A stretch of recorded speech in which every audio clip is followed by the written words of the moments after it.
Periodic table নিয়ে আমরা যদি একটু চলে যাই তখন তোমরা দেখতে পারবা। প্রথমে দেখো, প্রথমে চলে আসো। প্রথমে আছে হচ্ছে গ্রুপ 1, আমরা একটু নামগুলো দেখবো। প্রথমে আছে কারা? প্রথমে আছে হচ্ছে গ্রুপ 1। গ্রুপ 1 কে কি বলা হয়? আমরা একটু নামগুলো আজকে জেনে ফেলবো, নামগুলো একটু জেনে ফেলবো, ঠিক আছে? আজকে বেশি নাই, বাট আমাদের ছোট্ট ছোট্ট কিছু কনসেপ্ট আছে, এগুলো আমরা দেখে ফেলবো। প্রথমে আছে হচ্ছে গ্রুপ 1। গ্রুপ 1 দের কি বলা হয় দেখো, গ্রুপ 1। তাহলে ক্ষার ধাতুর গ্রুপ কারা? ক্ষার ধাতুর গ্রুপ হচ্ছে গ্রুপ 1, এদেরকে বলা হয় হচ্ছে ক্ষার ধাতুর গ্রুপ। ক্ষার ধাতু কি বলা হয় এদের? এদের বলা হয় ক্ষার ধাতু। ইংলিশে বলা হয় হচ্ছে অ্যালকালি মেটাল। অ্যালকালি মেটালস কি বলা হয় ইংলিশে? ইংলিশে বলা হয় অ্যালকালি মেটালস। তাহলে ক্ষার ধাতু কারা কারা আছে? Lithium, sodium, potassium, rubidium, caesium, francium. Group 1। Group 1 এ কারা আছে এটা আমরা আগের দিন দেখে আসছি, মানে একেবারে ফার্স্ট ক্লাসে দেখাইছি। আচ্ছা, এরপরে হচ্ছে মৃৎ ক্ষার ধাতু। মৃৎ ক্ষার ধাতুর গ্রুপটা কাদের বলা হয়? গ্রুপ 2 তে যারা আছে এদেরকে বলা হয় হচ্ছে মৃৎ ক্ষার ধাতু। গ্রুপ 2 তে যারা আছে, গ্রুপ 2 তে যারা আছে তাদেরকে বলা হয় হচ্ছে মৃৎ ক্ষার ধাতু। মৃৎ ক্ষার ধাতু, মৃৎ ক্ষার ধাতু ইংলিশে কি বলে? ইংলিশে বলে হচ্ছে alkali earth metal. Alkali earth metal. এরাও ধাতু, এরাও কিন্তু ধাতু, ঠিক আছে? এরাও কিন্তু ধাতু, অ্যালকালি আর্থ মেটালস। এখন কথাটা হচ্ছে কি ভাইয়া, একটু লক্ষ্য করেন, এখন কথাটা একটু লক্ষ্য করেন। এইখানে মৃৎ, মৃৎ, মৃৎ মানে কি জানো? মৃৎ মানে কি জানো? মৃৎ, মৃৎ, মৃৎ, মৃৎ কথাটার অর্থ হচ্ছে মাটি। মৃৎ কথাটার অর্থ কি ভাইয়া? মৃৎ কথাটার অর্থ হচ্ছে মাটি। তাহলে যেই ক্ষার ধাতুগুলো আমরা মাটিতে পাবো, যেই ক্ষার ধাতুগুলো আমরা মাটিতে পাবো সেইগুলোকে বলা হয় হচ্ছে তোমার মৃৎ ক্ষার ধাতু। সো গ্রুপ 2 তে যারা আছে এদেরকে আমরা সাধারণত মাটিতে পাই। মাটিতে কি হিসেবে পাই? এই গ্রুপ 2 এর যে অক্সাইড, গ্রুপ 2 এর যে অক্সাইড বা হাইড্রক্সাইড গুলো যেগুলো আছে, হাইড্রক্সাইড যেগুলো আছে, হাইড্রক্সাইড যেগুলো আছে এইগুলা আমরা হচ্ছে মাটিতে পাই। এইগুলো আমরা কোথায় পাই? গ্রুপ 2 এর যে অক্সাইড বা হাইড্রক্সাইড যেগুলো আছে এইগুলো হচ্ছে মাটিতে পাওয়া যায়। এইগুলো হচ্ছে মাটিতে পাওয়া যায়। যেমন গ্রুপ 2 এর আমরা যদি বলি স্পেসিফিক একটা উদাহরণ দিই, মনে করো ক্যালসিয়াম হাইড্রক্সাইড। ক্যালসিয়াম হাইড্রক্সাইড, এই গ্রুপ 2 এর যে অক্সাইড বা হাইড্রক্সাইড যেগুলো আছে এগুলো আমরা কোথায় পাই? মাটিতে পাই। মাটিতে, মাটিতে পাই। মৃৎ মানে হচ্ছে মাটি। সো গ্রুপ 2 এর অক্সাইড বা হাইড্রক্সাইড গুলো আমরা যেহেতু মাটিতে পাই, যেমন ক্যালসিয়াম হাইড্রক্সাইড, এই জন্য আমরা গ্রুপ 2 কে আমরা বলি হচ্ছে মৃৎ ক্ষার ধাতু বা অ্যালকালি আর্থ মেটাল, ঠিক আছে? অক্সাইড কি? অক্সাইড মানে হচ্ছে তোমার অক্সিজেনের সাথে যৌগ গঠন করবে। অক্সিজেনের সাথে যদি যৌগ গঠন করে তারাই হচ্ছে অক্সাইড। যেমন তোমার হচ্ছে যদি গ্রুপ 2 এর কথা বলি, যেমন মনে করো ক্যালসিয়াম অক্সাইড, এটা একটা ক্যালসিয়ামের অক্সাইড। অক্সাইড মানে কি? মেটাল প্লাস অক্সিজেন যুক্ত হবে, মেটাল প্লাস অক্সিজেন, এটা হচ্ছে অক্সাইড। আচ্ছা, আর ক্ষার কি? ক্ষার হচ্ছে যারা তোমার হাইড্রক্সিল ত্যাগ করে, যে OH মাইনাস, আমরা তো পড়ে আসছি আগে, তোমাদের তো ছোট ক্লাসে এগুলো পড়ে আসার কথা। যারা হাইড্রক্সিল আয়ন ত্যাগ করে তারা হচ্ছে ক্ষার, যারা প্রোটন ত্যাগ করে তারা হচ্ছে অ্যাসিড। এগুলো তো আমরা পড়ে আসছি, এগুলো তোমাদের পড়ে আসার কথা আরো ছোট ক্লাসে, ঠিক আছে? বুঝতে পারছো?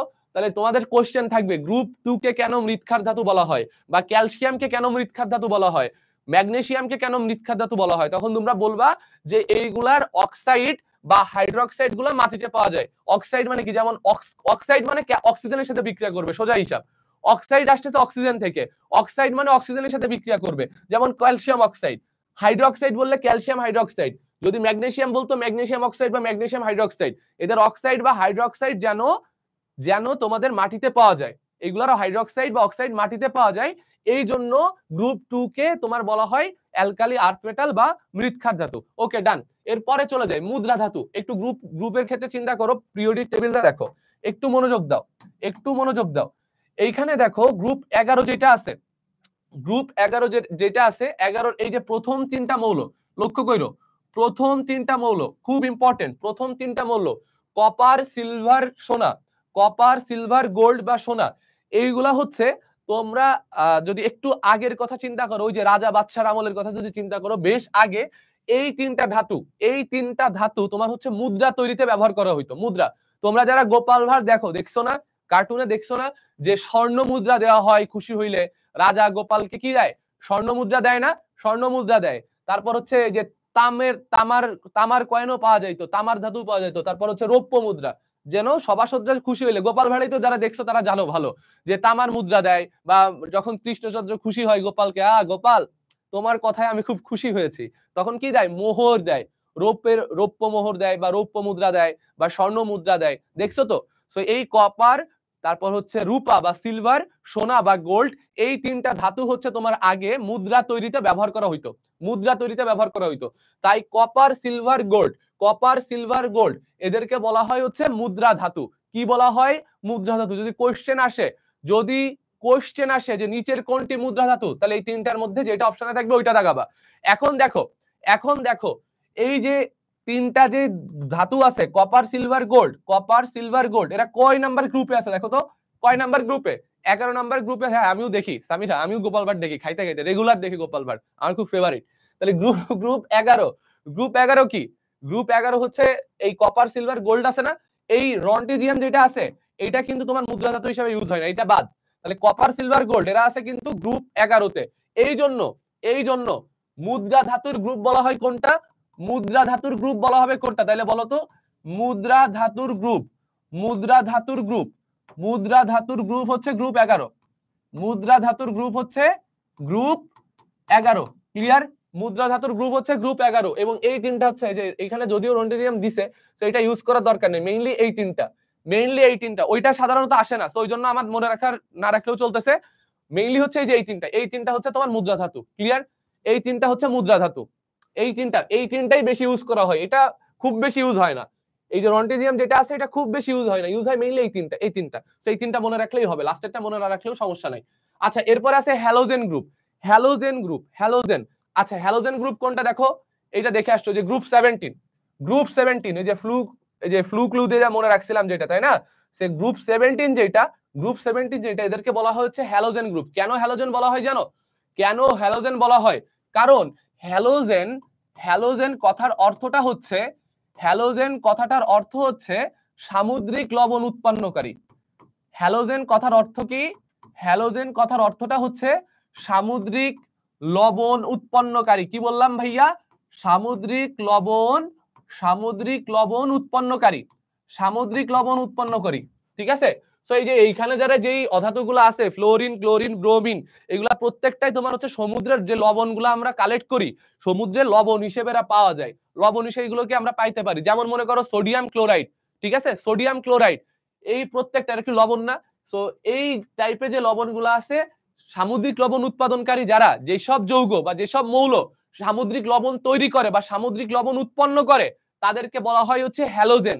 সো এই যে মৌল যারা আছে গ্রুপ 17-এ, এই গ্রুপ 17-এর মৌলগুলাই সামুদ্রিক লবণ তৈরি করতে পারে, বিধায় এদেরকে বলা হয় হচ্ছে হ্যালোজেন গ্রুপ। তাহলে হ্যালোজেন গ্রুপ কোনটা?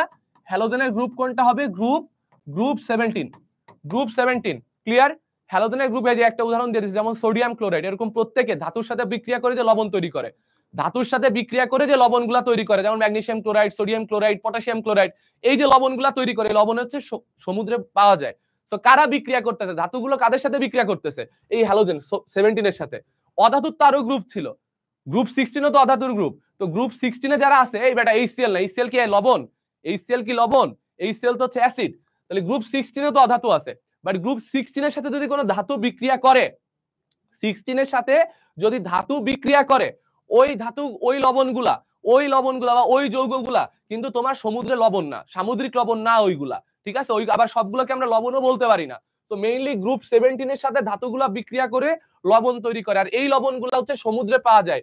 তাই গ্রুপ 17-এর মৌলগুলোকে বলা হয় সামুদ্রিক লবণ উৎপন্নকারী। আর সামুদ্রিক লবণ উৎপন্নকারী যারা, ওই সব যৌগগুলো বা মৌলগুলোকে বলা হয় হ্যালোজেন। এই জন্য গ্রুপ 17-কে বলা হয় হ্যালোজেন গ্রুপ। ক্লিয়ার? সবাই বুঝতে পারছো কেন হ্যালোজেন বলা হয়? সবাই ক্লিয়ারলি বুঝতে পারছো গ্রুপ 17 কেন হ্যালোজেনের গ্রুপ বলা হয়? ক্লিয়ার? ওকে, এরপরে চলে আসো, গ্রুপ 18। গ্রুপ 18 কারা ছিল? গ্রুপ 18 ছিল তোমার হচ্ছে নিষ্ক্রিয় গ্যাসের গ্রুপ, এই যে এরা। সো এইটা কেন নিষ্ক্রিয় গ্যাস, এইটুক এখন বোঝানোর মনে হয় না আমার দরকার আছে, আগে আমরা বুঝাই আসছি।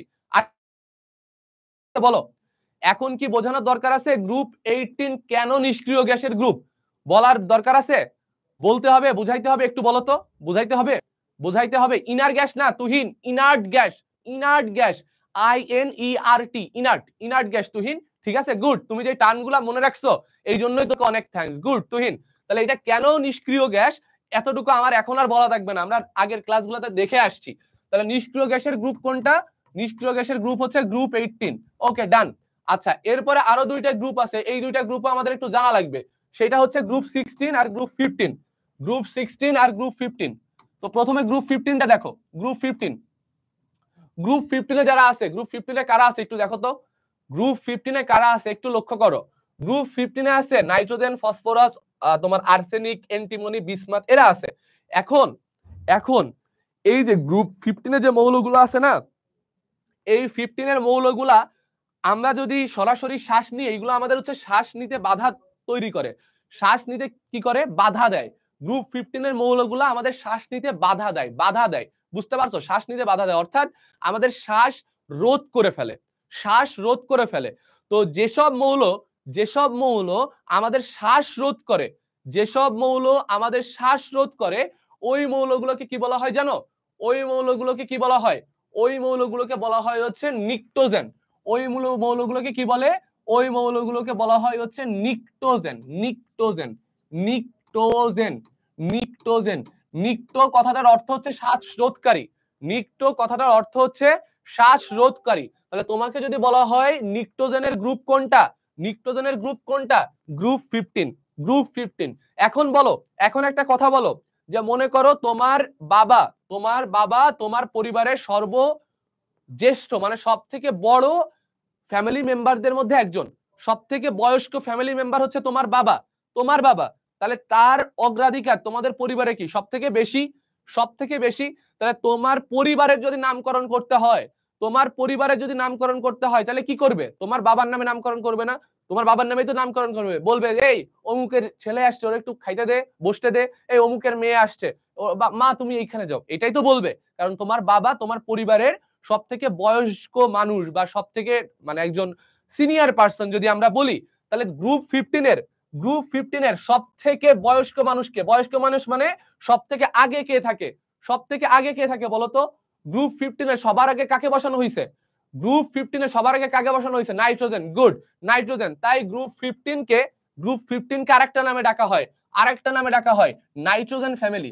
গ্রুপ 15 কে আরেকটা কি নামে ডাকা হয়? Nitrogen family. কি নামে ডাকা হয় ভাইয়া? Nitrogen family. Nitrogen family. Clear? আচ্ছা, এরপরে চলে আসো গ্রুপ 16। এরপরে চলে আসো গ্রুপ 16। গ্রুপ 16 এ কারা আছে মনে আছে? গ্রুপ 16 এ কারা ছিল? গ্রুপ 16 এ ছিল ও এসএসসি তে পড়ে, ও এসএসসি তে পড়ে। তো গ্রুপ 16 এ যে মৌলগুলো আছে, গ্রুপ 16 এ যে মৌলগুলো আছে, এদের হচ্ছে আমরা আকরিক হিসেবে পাই। আকরিক, আকরিক মানে কি? আকরিক কথাটার সাথে তোমাদের, আকরিক কথাটার সাথে তোমাদের পরিচিত থাকার কথা। ওই যে মাটির তলদেশ থেকে দেখো না, বিভিন্ন সময় বলে এই মাটির তলদেশ থেকে দেখছস আজকে যে তেল উঠে আসছে, বা এরকম আকরিক পাইছে, খনিজ পাইছে। হ্যাঁ, এই কথাগুলোর সাথে তোমাদের তো পরিচিত থাকার কথা। অর্থাৎ মাটির তলদেশে আমাদের দৈনন্দিন জীবনে প্রয়োজনীয় যে জিনিসপাতিগুলো আছে বা মূল্যবান জিনিসপাতি বা দুষ্প্রাপ্য জিনিসপাতি, যেগুলো আমরা মাটির তলদেশ থেকে কালেক্ট করি বা ভূপৃষ্ঠের নিচের থেকে কালেক্ট করি, সেইগুলাকে আমরা ইউজুয়ালি বলি হচ্ছে খনিজ। খনিজ, এগুলাকে আমরা কি বলি? খনিজ বা আকরিকও বলা হয়। যদিও আকরিকের সাথে খনিজের একটু কি আছে, ডিফারেন্ট আছে, তোমরা পরে জানবা। যাই হোক, তাহলে এখন কথাটা হচ্ছে এই যে আকরিক বা খনিজ, আকরিক বা খনিজ গ্রুপ 16 এ যে মৌলগুলা আছে, এইগুলা মোস্টলি তোমার মাটির নিচে এদের খনিজ হিসেবে মানে আকরিক হিসেবে পাওয়া যায়। গ্রুপ 16 এ যারা আছে, গ্রুপ 16 এ যারা আছে, এদের অধিকাংশকে মাটির নিচে খনিজ হিসেবে পাওয়া যায় বা আকরিক হিসেবে পাওয়া যায়, আকরিক হিসেবে পাওয়া যায়। তো এই গ্রুপ 16 কে এই জন্য বলা হয় হচ্ছে চ্যালকোজেন। চ্যালকোজেন, চ্যালকোজেন কথাটা আসতেছে মেইনলি হচ্ছে গ্রিক শব্দ চ্যালকোস কথাটা থেকে। চ্যালকস, চ্যালকস মানে হচ্ছে তোমার আকরিক সৃষ্টিকারী, আকরিক সৃষ্টিকারী, আকরিক বা আকরিক হিসেবে যাদের পাওয়া যায়, বা আকরিক হিসেবে যাদের পাওয়া যায় তাদেরকে বলা হয় চ্যালকোজেন। চ্যালকোস, চ্যালকোস। আর চ্যালকোস থেকে আসতেছে হচ্ছে চ্যালকোজেন। চ্যালকোস থেকে কি আসতেছে ভাইয়া? চ্যালকোস থেকে আসতেছে তোমার হচ্ছে চ্যালকোজেন। কারণ এদের অধিকাংশকে মাটির নিচে আকরিক হিসেবে পাওয়া যায়। এজন্য গ্রুপ 16 কে কি বলা হয়? গ্রুপ 16 কে বলা হয় চ্যালকোজেন। চ্যালকোজেন গ্রুপ 16 কে বলা হয়। আর গ্রুপ 16 এর প্রথম মৌলকে, গ্রুপ 16 এর প্রথম মৌলকে বলো, গ্রুপ 16 এর প্রথম মৌলকে, গ্রুপ 16 এর প্রথম মৌলকে অক্সিজেন। অক্সিজেন। তাহলে গ্রুপ 16 কে আমরা কি নামে নামকরণ করতে পারি বলো? কি নামে নামকরণ করতে পারি? কি নামে নামকরণ করতে পারি? আরেকটা বলো তো, কি নামে নামকরণ করতে পারি? কি নামে নাম হবে বলো, কি নামে কি নামে কি নামে? শুধু কি অক্সিজেন বললে হবে? অক্সিজেন ফ্যামিলি বলতে হবে। গুড। আরেকটা কি বলতে পারি? আরেকটা নাম কি গ্রুপ 16 এর? Oxygen family. ক্লিয়ার? মোটামুটি এই যৌগগুলা নিয়ে বা মৌলগুলা নিয়ে আমার আইডিয়া থাকার দরকার, আমরা আইডিয়া নিয়ে নিছি।